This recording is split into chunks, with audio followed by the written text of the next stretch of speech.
Hey there, yarn lovers. It's Gary and I'm coming to you from Vancouver, Canada. So welcome. Today's Friday, February the 7th, 2020, and this is video number 31. As you can tell from the title of the video, I'm going to be talking about 1970, the particular year, and I'm going to be tying up some loose ends and making some special announcements from previous videos.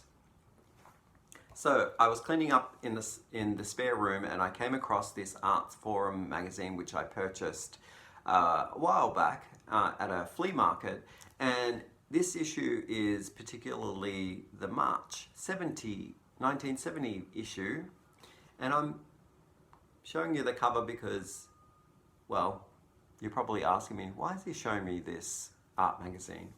It was the month and the year that I was born in. So I'm trying to lead up to it. The fact that next month, it being March 2020, I'm turning 50.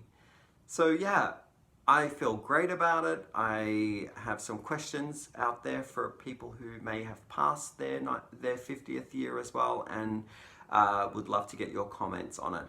But as a homage to 1970, the year, I'm going to be picking up and talking about some things that were, like, I guess, some things that were going on back there, and also showcasing some knit and crochet fashions from the 1970s or 1970. So I googled thepeoplehistory.com and I got these results as what were either headliners or popular culture of the time. So what we have is Jumbo Jet goes into service, and we have demonstrators march in the masses down in Washington, D.C. to protest against the Vietnam War. We have the Beatles disband, and we have some favorite songs of the day was Let It Be by the Beatles. We have also Bridge Over Troubled Water by Simon and Garfunkel, whom I love dearly. And we have average cost of a home in the US. It's quite interesting. Between $23,000 and $24,000. If that were only true in today's market, especially Vancouver's market, would be amazing. Okay, other artists, songwriters, and performers of the day were Jimi Hendrix, The Doors, The Who, Janis Joplin as well, which, has a small place in my heart for sure. And it was tragically the year that she passed away as well. It was the first ever Earth Day, and tying into that, because I'm from Australia, they also had a historical fire back then as well, like a wildfire, which claimed, had fatalities, and there were hundreds of people injured. So I didn't know about that. So talking about the wildfires, they're I think still going on. They're still fighting them down there. I have heard that they are rebuilding some of the areas where the fire has now passed through, and there's all that cleanup and all that support that needs to happen with the recovery period of that catastrophe. So my heart goes out to all those people who are working hard to rebuild their lives. What else can I tell you about the year of because it's Oscar season? I guess the year of 1970, the Oscar-winning movie was Midnight Cowboy, which I've never seen, funny enough. And yeah, I guess that's a little bit touching base of what was going on back in 1970 for setting the tone.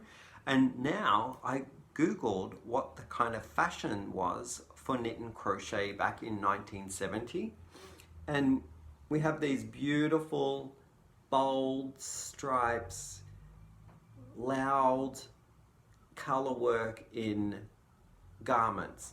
Clicked on a doily there. So I love the fashion from 1970. They had a great sense of being unleashed almost with their being conservative. They wanted to break through a lot of the traditional colors or colorways that people were accustomed to see. So they did break some boundaries with being a little wild and putting together things that you would not normally put together. So if you are interested in joining season of the Granny Challenge, it's being hosted right now by Glendar from the Creative Grammar and Christa from the Secret Yarnery. It's up until March 18th, 2020. So if you're stuck for ideas, go and check out what happened in 1970 with knit and crochet. You will be surprised at what kind of combinations that they were using in the day. I also wanted to touch base on a video, I think 3 or 4 back. I was talking about the block party, Cowl, which is hosted by Debbie, the Canadian Crocheter. I'll also link her introduction to this description box down below. And I was confused on like a few things with what I should choose for color work and what I needed to make. So I presented a little question there to my fiber friends on 2 color choices for that particular cowl. And the results are in. I'm happy to say that there is a fan favorite, I would say, or a fiber friend favorite, and it's colorway number 1. It advanced forward, and the results were that this colorway got 11 more votes than the other one. So this is what I'll be working up knitted. And I'm thinking, I know what I want to do with these 2, and I know what kind of panel structures I want to make and sew together to make like a shawl or a wrap. But I'm not sure whether that vision fits in with the block party cowl. So I'll work up what I need to get out as a crafter. I need to kind of like get this vision out with those 2, but it may not make it into the block party cowl, only because I'm not sure of whether it fits in with the rules. So I'll make something else for that. So thank you for helping me with that. I am thrilled and excited to get those on the needles as soon as I can. The other thing that I wanted to do was give a huge hug, like a cyber hug, and thank you to these 2 individuals that shouted me out in their podcasts. I absolutely adore these individuals. Rosie from Nuna's Stitching Lounge with Rosie M. Thank you so much for your shout out and your kind comments. I absolutely adore you. And Rose from Rose Likes Crochet. Who doesn't like Rose? Wow. I absolutely adore both of you. I love your charismatic personalities, your effervescent, bubbly natures, what you come out with your crafting. I am glued. Every time your video comes out, I watch them straight away. Or as soon as I kind of like get posted that they are out, I watch them as soon as I can. So thank you. I adore that those 2 individuals very much. So I like the idea of shout outs, and I kind of want to incorporate that in my videos as well. Not that I'm anyone like huge or well known in this yarny community. I just like the fact when I talk about like what influences me, it is you guys. So I do want to say, for instance, like if I connect on a point of view, or like I laugh and chuckle at a joke that you make, I want to be able to say, hey, you guys need to go and check this out because it's a delightful experience, or they have a meaningful message, or just acts of kindness as well. You know what? Kindness does make the world a better place. And so I'm going to do the shout outs, and it's not particularly because someone's brand new or if someone's been around for a long time. It's because I've connected and it's kind of gelled with me in some way. So I'm going to do a bit of shout out now. I have a whole list, but I'm just going to do 3 today. And Ryan from the Yarn Hag Ryan. So I recently just found her. I don't know how long she's been around, very, very new, I guess. But I really loved watching her videos. She has this personality you just want to say, hey, I want to hang out with you and be friends. I like that she knows how to, I guess, tell a story and just captivate an audience. So yeah, I'm subscribed and I love Ryan. So go and check her out. Pamela from Pamela's Crochet and Knit Corner. She just hit her 1,000 subscriber mark and she does this little happy dance and that cheered me up. So I'm shouting out, Pamela, go check her out. She's amazing and adorable, and she gets a little visit from Z, someone who we all know and love. So I suggest go and see a couple of videos from Pamela because Z makes an appearance. Also Lisa from Lisa's Crochet. She's another Canadian neighbor of mine. I guess she's in Ontario somewhere. I love her podcast YouTube videos. So she told everyone not to celebrate just yet because she's just over 1,000, but she's not sure or not. But I think officially now she is definitely into 1,000 and many. So I'm going to shout out, congratulations, Lisa, on hitting your milestone. And if you haven't seen Lisa, she has a very supportive husband who kind of like, she reels off comments or he wears certain things sometimes. So he's a great support to her. And Rusty, well, you have to just watch her channel as well for Rusty. So she has created a little sidekick out of crochet and has named it Rusty. I watch it for Rusty as well, Lisa. So keep Rusty in it and keep bringing out those videos. I love them all. So yeah, I have one thing to show you as a finished item. And hubby's work colleague, I don't know, he's wearing a lot of my sweaters that I knit and crochet. Oh, well, he hasn't worn any crochet, but he wears my knitted jumpers and cardigans. And so a staff member at his work, he's a teacher, so saw his sweater and then informed her mother that she knew someone who could make these for her.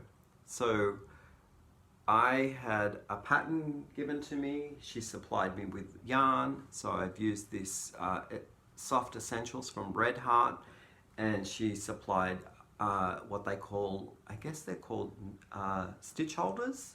Yeah, it's the first time I've ever used them. And the pattern as well, she gave me to try out. And this is what I created for her mother.